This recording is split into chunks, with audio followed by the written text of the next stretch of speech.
नमस्कार फ्रेंड्स, मैं हूं प्रकाश। आज मैं लेकर आया हूं आपके लिए lost spring stories of stolen childhood. इसकी राइटर हैं अनीस जंग। अनीस जंग 1964 में राउरकेला में पैदा हुई और अपना बचपन, चाइल्डहुड और एडल्ट हैदराबाद में ही व्यतीत किया। अपना चाइल्डहुड और एडल्ट हैदराबाद में ही स्पेंड किया। इन्होंने अपनी शिक्षा हैदराबाद और संयुक्त राष्ट्र अमेरिका में प्राप्त की। उसके माता पिता एक राइटर थे। अनीस जंग ने अपना कैरियर भारत में एक राइटर के रूप में स्टार्ट किया। इन्होंने बहुत सी किताबें लिखी। इसमें फ्रेंड्स आपको चैप्टर के नोट्स इंग्लिश हिंदी में समझाया गया है। चैप्टर की समरी हिंदी में पहले एक्सप्लेन की गई है। चैप्टर का ट्रांसलेट हिंदी इंटू इंग्लिश में किया गया है। वीडियो के अंत में आपको चैप्टर के नोट्स भी प्रोवाइड किए जाएंगे। लेखिका अनीस जंग ने बच्चों के जीवन पर बहुत बारीकी के साथ दर्शाया है, उसे बताया गया है। लेखिका उनके रहन सहन और गरीबी के बारे में भी बताती है। लेखिका देखते कि नंगे पैर कबाड़ी बीनने वाले उनके पड़ोस में रहते हैं। नंगे पैर कबाड़ी चुनने वाले लड़कों की फौज सुबह में दिखती है। वे दोपहर के समय गली से गायब हो जाते हैं। आपने देखा होगा जो कबाड़ी बीनने वाले होते हैं एक्चुअली में वो सुबह सुबह आते हैं और उसके बाद दोपहर को गली से बिल्कुल गायब हो जाते हैं, यानी पार्ट टाइम में शायद वो कुछ और भी करते होंगे। अनीस जंग साहब, साहब कौन है यहाँ पर? अब साहब का नाम है साहेब आलम। इसका मतलब होता है ब्रह्मांड का स्वामी, यानी गॉड ऑफ यूनिवर्स। इसे कहा गया है, जैसे सपोज करें भाई कौन है साहब? साहब एक हमारा किरदार है जो इस पार्ट में कबाड़ी जो बीनता है, उसका नाम है साहब। साहब कभी चप्पल नहीं पहनता। किसी व्यक्ति ने उसे टेनिस शूज़ दिए थे, उसे का मतलब साहेब को। उनमें से एक जूते में छेद था, लेकिन यह उसके लिए कोई परेशानी वाली बात नहीं थी। साहेब सीमापुरी में रहता था। उसने ढाका को छोड़ दिया था, ये बांग्लादेश में है। उसका घर हरे खेतों के मध्य में था। वहाँ बहुत ज़्यादा तूफान लगातार आता था ढाका में। चलो हिंदी में थोड़ा गलती से बोलेंगे ऐसे। ढाका में बहुत ज़्यादा तूफान लगातार आता था। वह आंधी तूफान सभी घरों और खेतों को बहाकर नष्ट कर देती थी। कबाड़ी चुनने वाले 1971 में सीमापुरी में आए, मतलब ये सभी बांग्लादेशी थे। वे सभी बांग्लादेश से आए। वे जो यहाँ रहते हैं वे इस भूमि पर अवैध कब्जा जमाए हुए हैं, मतलब गैर कानूनी तरीके से भारत में आकर बस गए। वे बांग्लादेश से आए। वे जो यहाँ रहते हैं वे इस भूमि पर भी अवैध कब्जा जमाए हुए हैं, मतलब वे सभी बांग्लादेश से आ रखे हैं और इंडिया में आके गैर कानूनी तरीके से यहाँ पे रहते हैं। 1000 कबाड़ी चुनने वाले सीमापुरी में रहते हैं। इसका मतलब ये नहीं कि 1000 से ज़्यादा भी हो सकते हैं जो गैर कानूनी तरीके से सीमापुरी में रहते हैं। वे बहते हुए जल के ड्रेनेज सीवेज के नज़दीक रहते हैं। वे यहाँ बिना आइडेंटिटी और बिना परमिट के रहते हैं, लेकिन उनका नाम राशन कार्ड और वोटर आईडी में था। भोजन जिंदा रहने के लिए ज़्यादा महत्वपूर्ण था पहचान की अपेक्षा। इसको हम ऐसे बनाएंगे, भोजन जिंदा रहने के लिए पहचान की अपेक्षा ज़्यादा महत्वपूर्ण था सीमापुरी में। कबाड़ी चुनने वाले दिन के आखिरी में अपने परिवार के सदस्यों को भोजन खिलाते हैं और वे लोग सो जाते हैं। वे बिना पेट दर्द के सो जाते हैं। उनकी औरतें फटे पुराने साड़ी में थीं। वे बोलती थीं कि उनके हरे खेत और नदियाँ उन्हें कभी अनाज नहीं दे पाई, इसलिए उन्होंने उसे छोड़ दिया। बच्चे उन्हीं में बड़े होते हैं। वे जीवित रहने के लिए शादी करते हैं। इसका मतलब हुआ कि अपनी वो पॉपुलेशंस को बढ़ाने के लिए मैरिज करते हैं। जीवित रहने का अर्थ सीमापुरी में कबाड़ा चुनना है, मतलब यहाँ पे जो कबाड़ी चुनते हैं उसको उसी के सारे जिंदा रहते हैं। ये बड़ों के लिए कूड़ा सोना है, ये उनके लिए रोज का भोजन। एक टपकती छत थी और जो उनके छत पर मतलब हेड पर थी। मिल्क रास्ते में थी। वह मतलब साहब टी स्टॉल में कार्य काम करता है, मतलब वो बड़ा हो गया था, अब वो काम करने लगा था। कबाड़ा मिलना छोड़ दिया था उसने, अब वो चाय की दुकान पे काम करता था।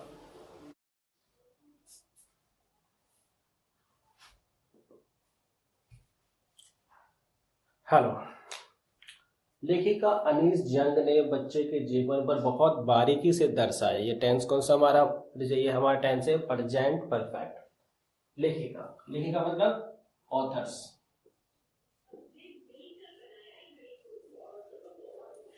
अनीस जंग।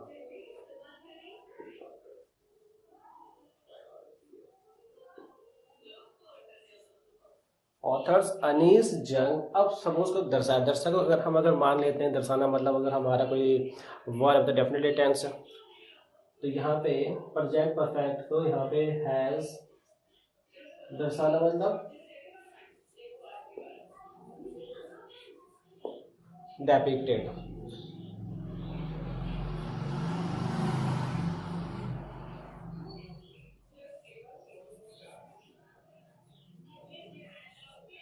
विथ वेरी, मतलब बहुत ही बारीकी, मतलब एक्सप्लेन के साथ। तो एक्सप्लेन तो नहीं बोलेंगे, बोलेंगे मिनटली।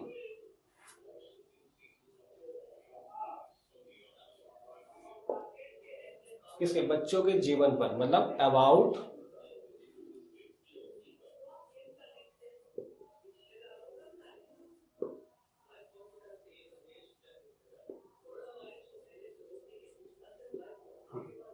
ये सेंटेंस बना, authors Anees Jung has depicted with very minutely about the life of children. Next है, लेखिका उनके रहन सहन और गरीबी के बारे में बताती है। ये कौन सा टेंस है? प्रेजेंट इंडेफिनिट, ता है ती है ते हैं। तो पहले स्टार्टिंग वाला,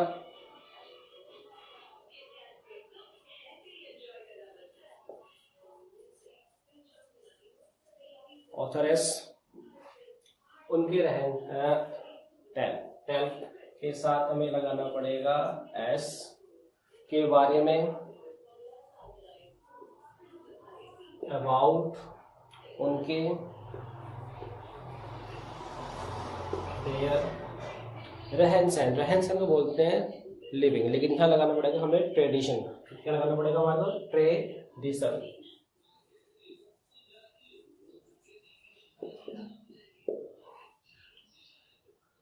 एंड पुअर्टी,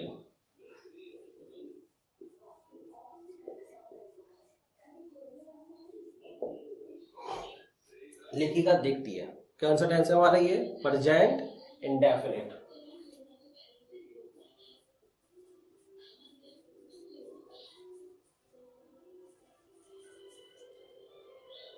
की डैट। अब सबसे पहले गलती क्या रखा है, लिखेगा बाद, आप चाहो तो वह लगा सकते हो, वह मतलब सी कर देना, यहाँ बार बार मैं लिखेगा लगा रहा हूँ, तो यहाँ ऑथरेस हो गया है। क्या देखती है? नंगे पैर कबाड़ी, ये ब्रैकेट में है, चलिए ये बोलो, उसके पड़ोस में रहते हैं। ये कौन सा टेंस हमारा? ये टेंस हमारा प्रेजेंट इंडेफिनिट, नंगे पैर।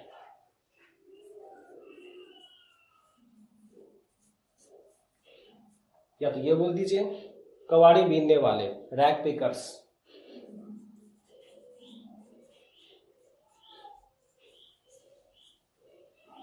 रहने की, भाई कबाड़ी बीनने वाले कितने? एक तो होंगे नहीं, ज्यादा है, तो यहाँ पे ऐसा लगाना नहीं है। उसके पड़ोस, उसके की,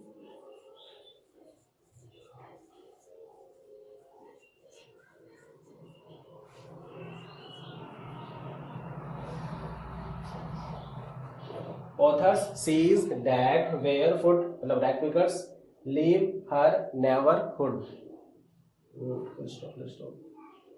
अब यहाँ देखो पहले सेंटेंस में, यहाँ पे भाई के बारे में बताया नहीं है, मैंने फिर भी अबाउट लगा दिया।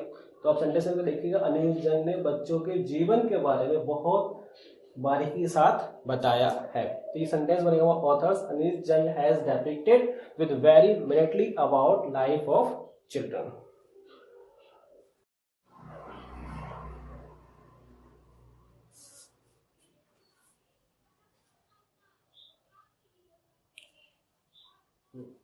नंगे पैर, नंगे पैर कबाड़ी चुनने वाले लड़कों की फौज सुबह में दिखती है। ये टेंस कौन सा है? ये टेंस हमारा प्रेजेंट इंडेफिनिट। कैसे बन चला? लास्ट में को दे रखा है, ता है ती है ते हैं। तो शुरू में नंगे पैर, नंगे पैर मतलब यह देखो, नंगे पैर कबाड़ी चुनने वालों की फौज। तो यहाँ तो जो है वो हमारा सब्जेक्ट है। तो ये एक से छोटा सा सब्जेक्ट हमारा बहुत ही बड़ा है, लिखा हुआ है नंगे पैर कबाड़ी चुनने वालों की फौज, यहाँ तक सब्जेक्ट है। तो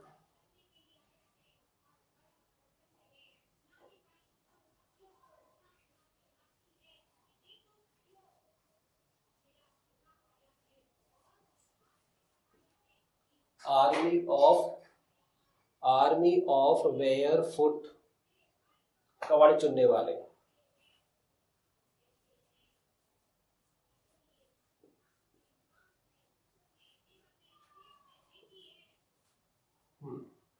तो सब्जेक्ट क्या है? Army of barefoot rag pickers boys, दिखने की, लुक। पर यहां लगाना पड़ेगा हमें अपीयर।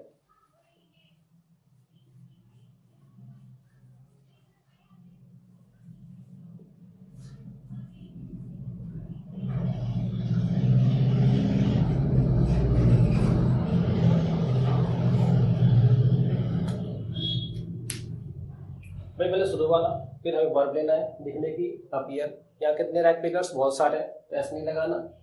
इन द मॉर्निंग, तो सेंटेंस हुआ army of barefoot rag pickers boys appear in the morning. Next step है दोपहर को गली से गायब हो जाते हैं। टेंस कौन सा है? इसमें टेंस हमारा प्रेजेंट इंडेफिनिट, ये भी इंडेफिनिट है। चलो, वे की डे,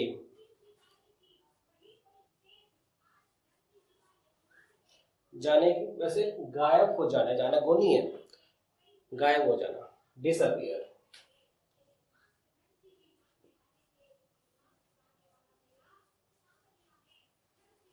कहां से? गली से।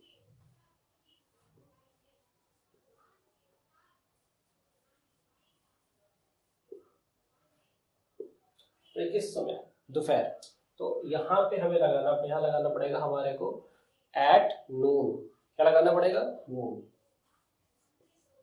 अब आपने अक्सर देखा होगा जो वही जितने कबाड़ी वाले वो 12 बजे के बाद गायब हो जाते हैं, आप चाहो तो यहाँ पे आफ्टरनून भी लगा सकते हो। नेक्स्ट है अनीस जंग, ये कौन है? राइटर। साहब, इस साहब का कौन है भाई? साहब यहाँ कबाड़ी चुनने वाला है, जिसका पूरा नाम है साहेब आलम, जिसका मतलब होता है ब्रह्मांड का स्वामी, मतलब गॉड ऑफ यूनिवर्स। लेकिन यहाँ पे साहब ये कबाड़ी बिनने वाले हैं। अनीस जंग, ये तो सब्जेक्ट है। कौन दिख रहा है? ये दिख रहा है। अनीस दिखने की अपीयर, या यहाँ पे लुक लगा दीजिएंगे आप।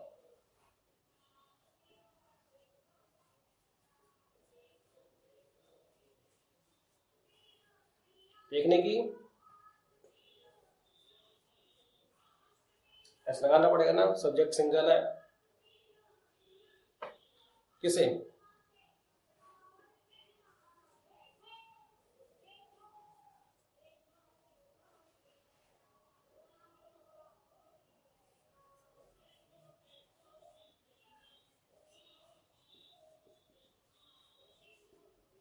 लुक साहब एवरी मॉर्निंग। अब जो साहब जो कबाड़ी बिनते हैं, भाई ये चप्पल नहीं पहनता था, तो टेंस कौन सा है? Present indefinite. ये भी अच्छा, ये पहनता था, पास्ट इंडेफिनिट है, वर्ब की सेकंड फॉर्म, सब्जेक्ट साहब।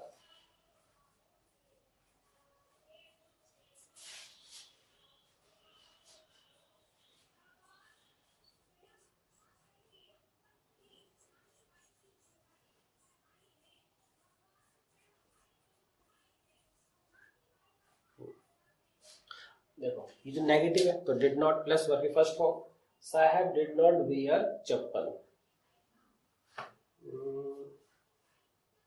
ठीक है।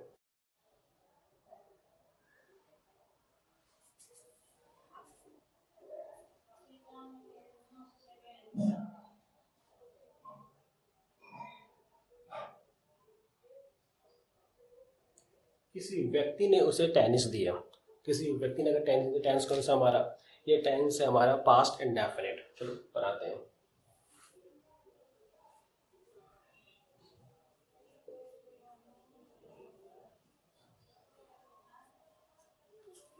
किसी व्यक्ति, somebody, देने की gave, क्या दिया भाई उसको?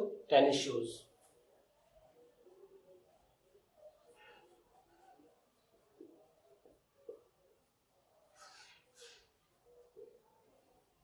somebody gave him tennis shoes. उनमें से एक में छेद था। अब देखो यहाँ जो बना रखा है सेंटेंस, उनमें से एक जूते में, तो जूते को आप काट दीजिएगा। अब बच्चा उनमें से एक में छेद था, ये जो टेंस है यह क्या चीज़ है? एक्चुअली में ये हमारा सिंपल सेंटेंस, जिसमें हमें ये पता करना पड़ेगा पहले इसमें इट लगाएंगे या देयर लगाएंगे। इस तरह के सब्जेक्ट पहले ग्रामर को स्टडी करना पड़ेगा, फिर समझ में आएगा। ठीक है।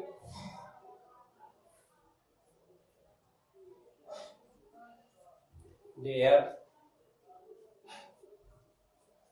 was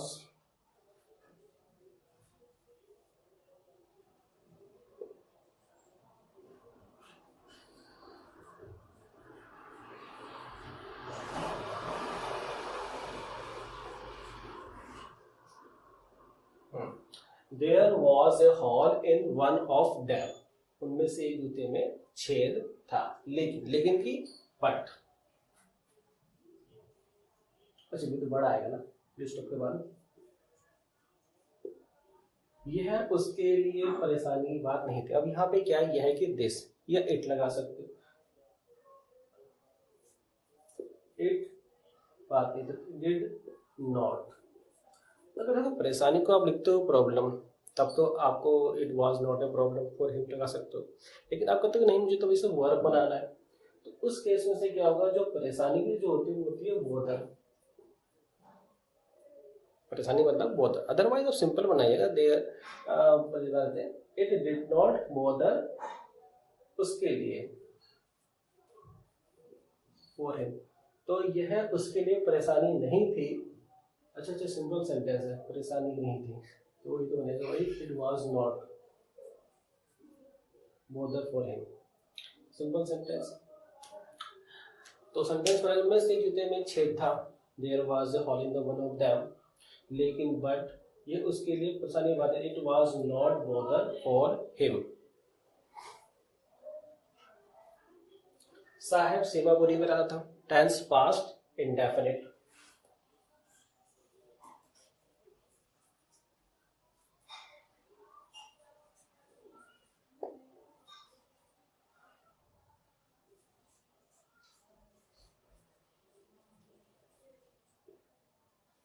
Saheb live in Seemapuri, उसने ढाका को छोड़ दी। अब सदर ढाका कहाँ पर है भाई, ये इंडिया में दिल्ली में सीमापुरी है, जो ढाका है वो बांग्लादेश में है, उसकी राजधानी है वो।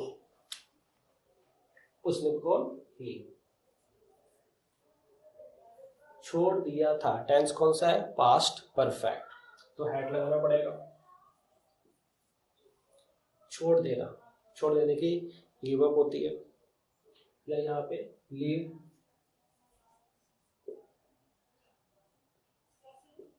लेफ्ट, उसे छोड़ दिया, ही हैड लेफ्ट,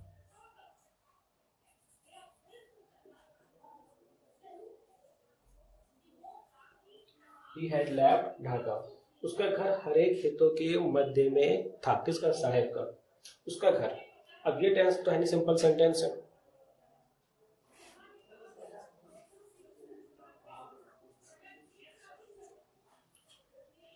था कि was,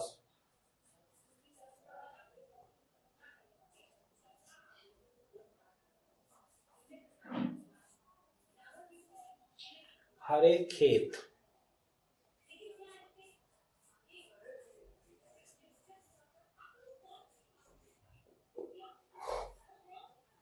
कर दीजिए।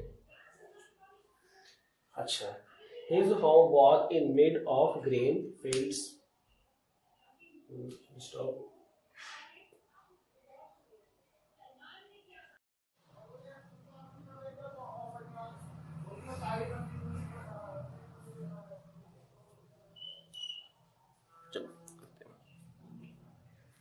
वहाँ बहुत ज़्यादा तूफान लगातार आता था। ये जो टेंस है हमारा कौन सा, ये हमारा टेंस है पास्ट इंडेफिनिट। कौन सा टेंस हमारा, past indefinite.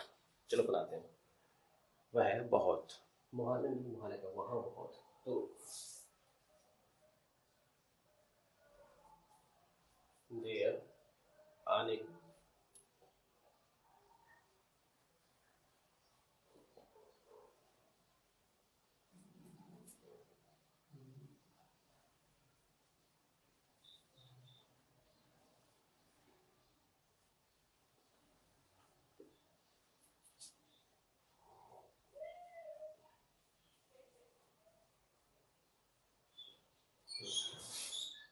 There still came many storm in Dhaka. इस सेंटेंस को हम ऐसे बना सकते हैं, और चाहे तो इसको थोड़ा सा सिंपल तरीके से भी बना सकते हैं। चलो चेक करते हैं।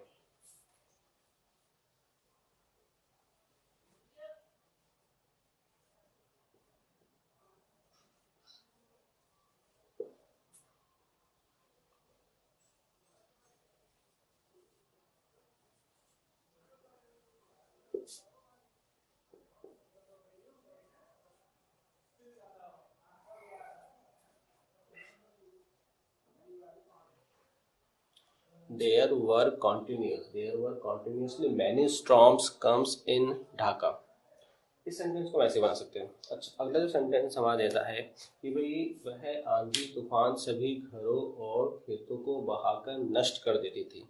ये टेंस कौन सा, ये भी हमारा फास्ट इंडेफिनिट है, ठीक है ना। पर यहाँ सब्जेक्ट क्लियर है, वह आंधी,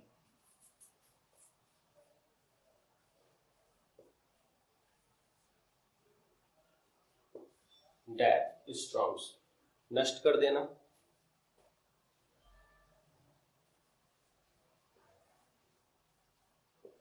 destroyed, और की बहा ले जाना,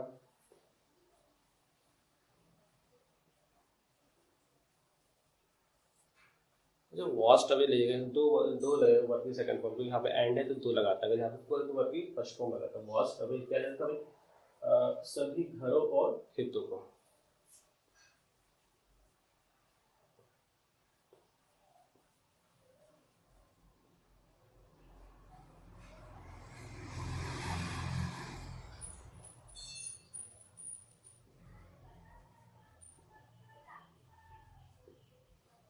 Green fields, that storm destroyed and washed away all its forms and green fields। Next, कवाड़ चुनने वाले,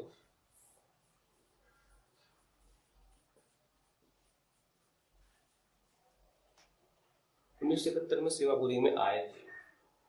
तो ये हुआ टेंस कौन सा, ये टेंस है हमारा past perfect, had third form,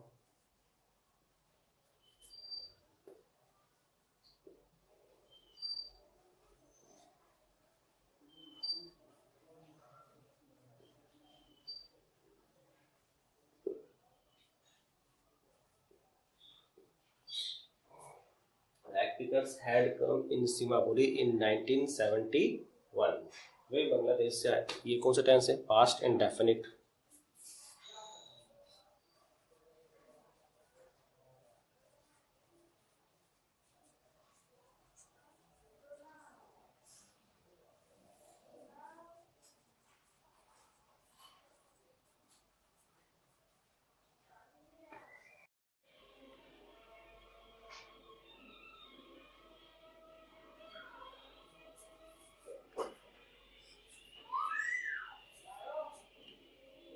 वे बांग्लादेश से आए, ये वे जो बांग्लादेश से आए वे हैं सीमापुरी में रहने वाले।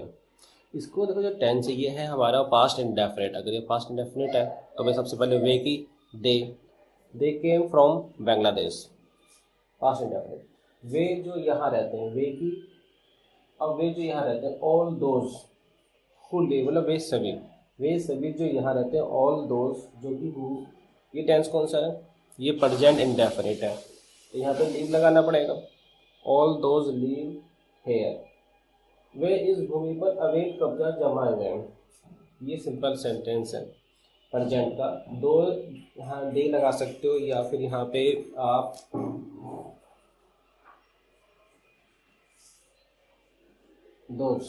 Those are squatters on this land, those are squatters on this land. अब जो स्क्वेटर्स की मीनिंग होती है कि भाई इलीगली रूप से यहाँ पे आके सेटल कर जाना इंडिया में, यानी गैर कानूनी तरीके से रहना। दोज आर स्क्वेटर, अवैध, ठीक है। उम्मीद आपको समझ में आया। अब देखो, 1000 कवाड़ चुनने वाले सीमापुरी में रहते हैं, मतलब 1000 से ऊपर भी हो सकते हैं ये। तो ये जो टेंस है हमारा प्रेजेंट इंडेफिनिट है। कवाड़ी चुनने वाले, रैक पिकर्स,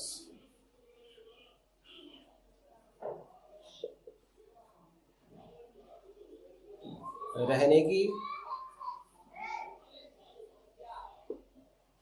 में सीमापुरी,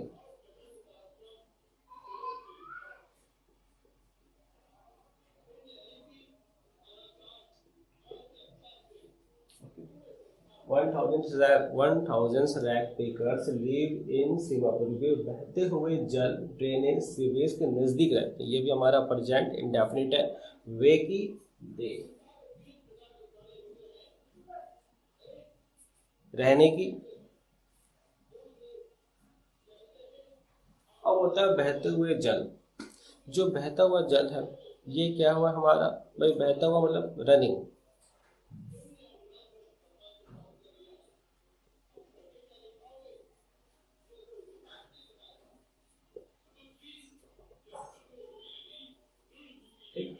बहते हुए जल ऑफ ड्रेनेज एंड सीवेज।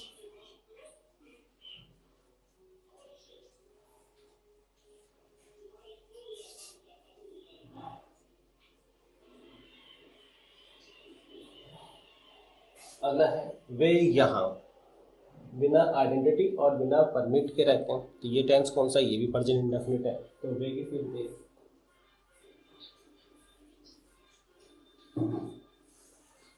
तो यहाँ पे एस लगाएंगे नहीं लगाएंगे, लिव्स नहीं लगाएंगे, क्यों? क्योंकि दे के साथ एस नहीं लगाते, तो प्रेजेंट इंडेफिनिट लीव या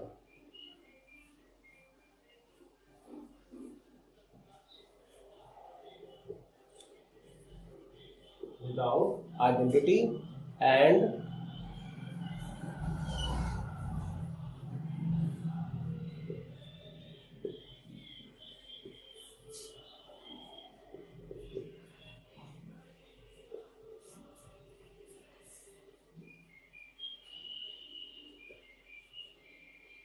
they live here without identity and without permit.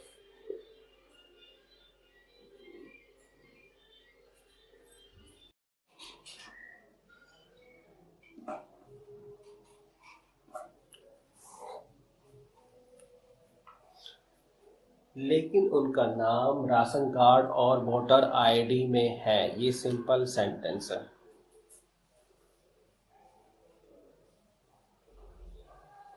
लेकिन बट उनका नाम,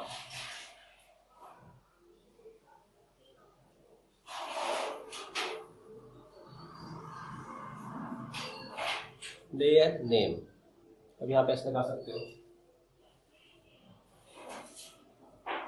आर वोटर आईडी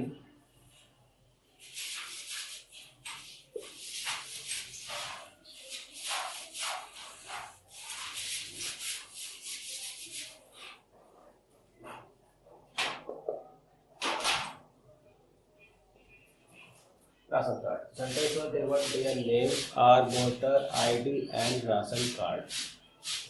भोजन जिंदा रहने के लिए ज़्यादा महत्वपूर्ण था। भोजन जिंदा रहने के लिए ज़्यादा महत्वपूर्ण था। ये हमारा सिंपल पास्ट। भोजन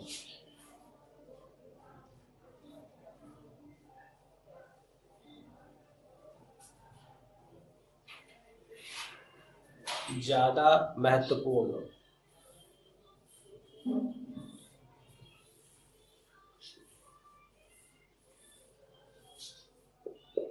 मोर इम्पोर्टेंट। और जिंदा रहने के लिए, अब के लिए लगाना पड़ेगा। जिंदा रहना, जिंदा रहने के आप लिव लगा सकते हो, या तो फिर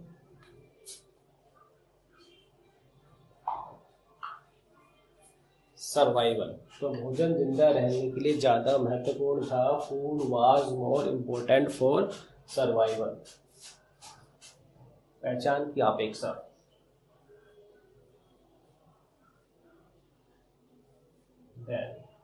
पहचान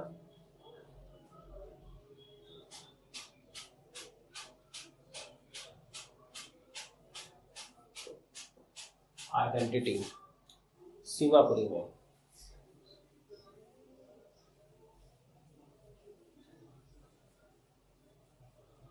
तो सेंटेंस हुआ हमारा food was more important for survival than identity in Seemapuri.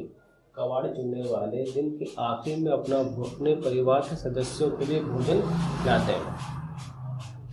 Tense कौन सा है? Present indefinite. कबाड़ी चुनने वाले,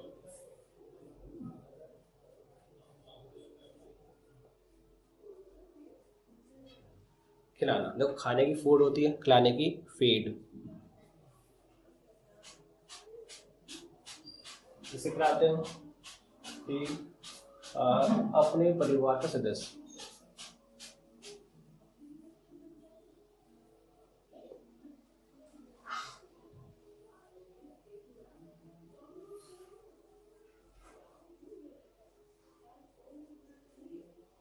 फैमिली मेंबर्स। दिन के आखिरी में,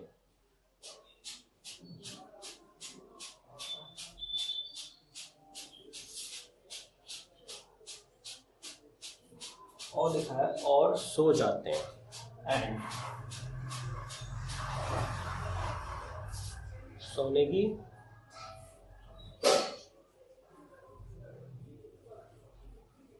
सेंटेंस हुआ rag pickers feed their family members at the end of the day and go to bed.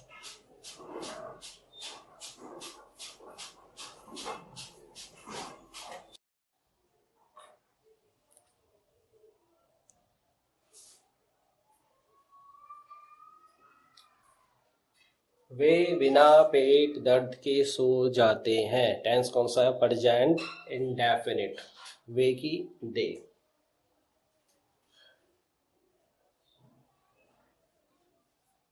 सो जाते हैं, गो to bed.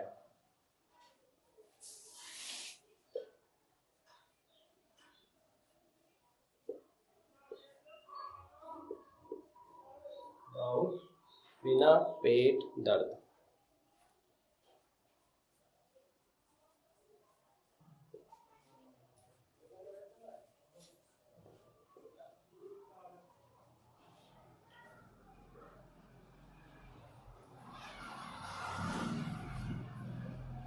They go to bed without stomach pain. अब उनकी औरतें फटी साड़ी में थी। ये क्या चीज़ है? हमारा सिंपल पास्ट। क्या है हमारा? ये सिंपल पास्ट। उनकी औरतें।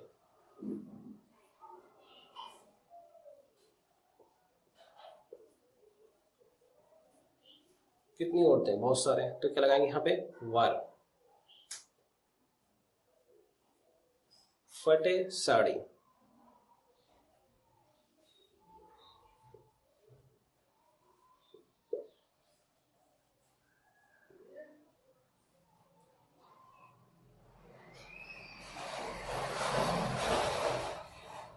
वे बोलती थीं। ये टेंस कौन सा है? Past indefinite.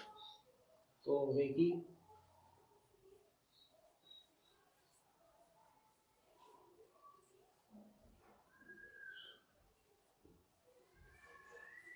They sad that. उनके हरे खेत और नदियां उन्हें अनाज नहीं दे पाई। ये टेंस कौन सा है? Past indefinite. उनके हरे खेत और नदियां।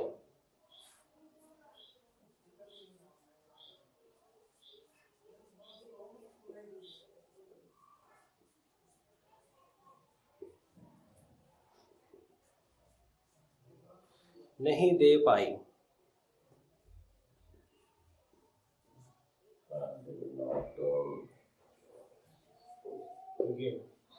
अनाज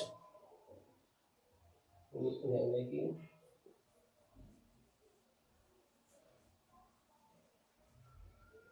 ग्रेन का मतलब होता है अनाज। Their grain fields and rivers did not give them grain। उन्होंने उसे छोड़ दिया। ये भी हमारा पास्ट इंडेफिनिट।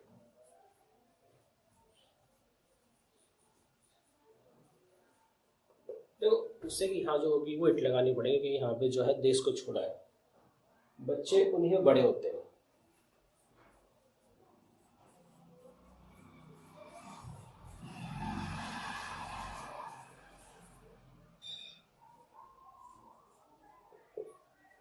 बड़े होने की ग्रो अप। ये टेंस कौन सा? ये हमारा है प्रेजेंट इंडेफिनिट। यहाँ पे एस नहीं लगेगा। Children grow up.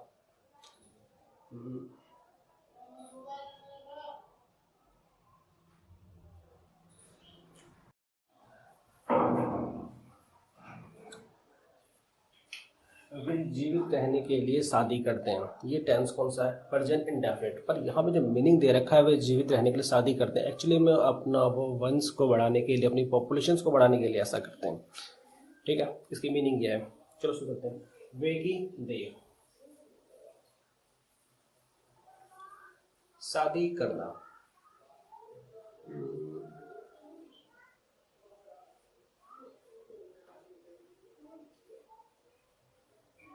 देखो यहाँ पे एक प्रॉब्लम, ये सेंटेंस ऐसा है, इसकी शादी करने का मतलब होता है वे शादीशुदा हो चुके होते हैं। They get married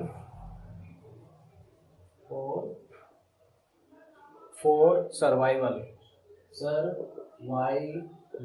they got married for survival. अब यहाँ पे जो आप देखेंगे कि भाई गेट तो हमारा मेन वर्ब है, जो शादी है वो हो चुकी होती है, इसलिए लगाते हैं मैरिड थर्ड फॉर्म में। इस तरह के सेंटेंस में ध्यान रखना, शादी वाले सेंटेंस में मैरिड ही लगाया जाता है। इसका मतलब शादीशुदा हो चुका है।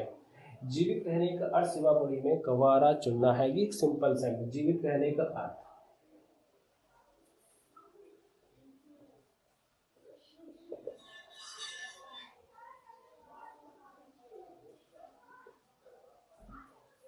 मीनिंग ऑफ सर्वाइवल कहाँ पे इन Seemapuri.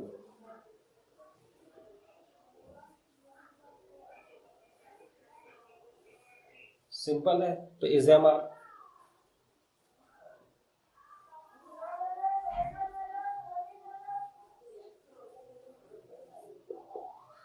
is rag packing. Meaning of survival in Singapore is rag packing. ये है बड़ों के लिए गोल्ड है, सिंपल ये है।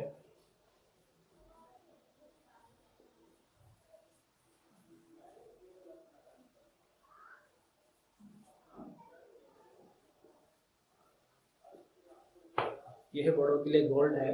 This is gold for elders. यह है उनके लिए रोज का भोजन एक टपक की छत थी, तो यह है उनके लिए थी। दिस वाज फॉर देम क्या थी? Daily food, living room, what was over their head, जो उनके छत पर थी। ठीक है, अब यह जो लिखा गया ये गार्बेज है, यानी पूरा गीला।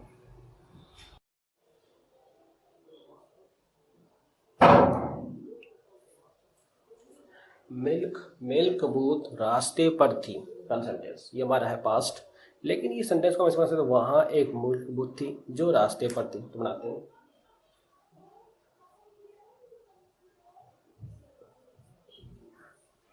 देयर वाज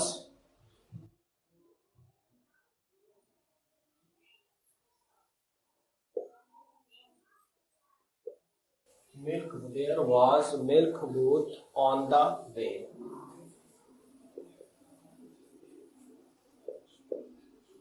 वह मतलब साहब, यहाँ पे वह टी स्टॉल में कार्य करता था।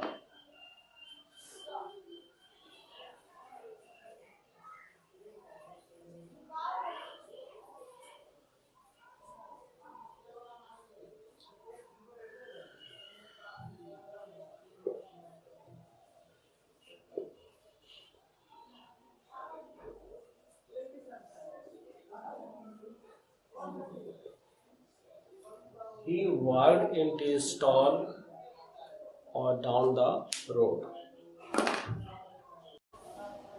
The author Anis Jung has very minutely depicted on the life of children in poverty and their traditions। Anis Jung sees the barefoot rag pickers in her neighborhood. Army of barefoot rag pickers boys appear like morning birds and disappear from street at noon। Anis Jung meets with Saheb in every morning. Saheb doesn't wear chappals. Somebody gave him tennis shoes. In shoes there is a hole in one of them, but it was not bother for him. Saheb lived in Simapuri. He left Dhaka. His home was amidst the green field in Dhaka. There were continuously many storms that completely destroyed and washed away the fields and homes. Rag pickers came to Simapuri in 1971 from Dhaka, Bangladesh.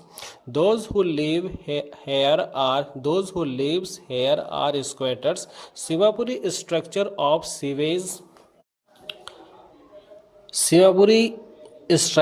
sewage, drainage of running water. More than 1,000 rag pickers live in Simapuri.